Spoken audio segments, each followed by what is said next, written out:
I think, Trump campaigned for president saying, I'm going to be a candidate of the working class of this country, right? Well, we will see if he addresses the healthcare crisis.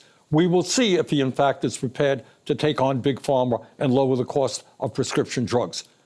And certainly on issues like raising the minimum wage to a living wage, he's not going to be anywhere near where we have to be. In terms of housing, he's not going to do what has to be done. And the one thing he did say in terms of major issues facing our country is, in a sense, he talked about climate change. He said, drill, baby, drill. So at a time when we have had the 10 warmest years on record, last 10 years, when we have seen natural disasters in Los Angeles right now all over the world, what he says, hey, I'm going to make a horrific situation even worse, drilling for more oil, more carbon emissions. So bottom line here is, I think as Americans, we've got to appreciate what's going on in the country. We're moving toward oligarchy.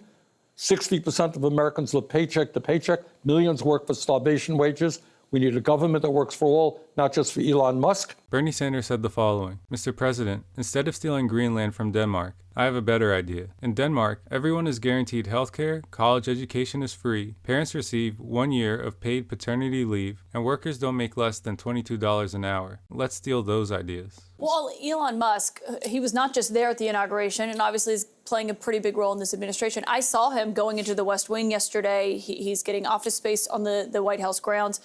You voted against that law forcing TikTok to sell from its parent company, ByteDance. You didn't believe it was the right way to handle that. But when Trump says he would be okay if Elon Musk tried to buy TikTok.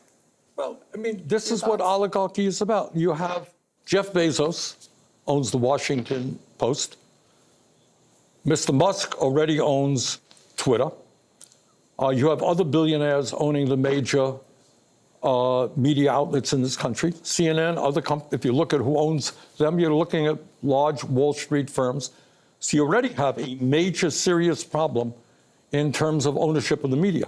If Musk ends up owning TikTok, it'll only make a bad situation much worse. Bernie Sanders said the following: the president can veto or support legislation. He can make recommendations to Congress, but he doesn't have the unilateral right to change laws. Trump has very little respect for the rule of law and our Constitution. He is moving us toward authoritarianism. We must stop him. Bernie Sanders said the following: Elon Musk spent $277 million to elect Donald Trump president. Since Election Day, he has become $154 billion richer. Not a bad return on his investment. Bernie Sanders said the following: Elon Musk, the richest man on earth, is dismantling USAID, which feeds the poorest children on earth. This is oligarchy at its worst. Musk's actions are not only immoral and unconstitutional, they are counterproductive to our standing in the world.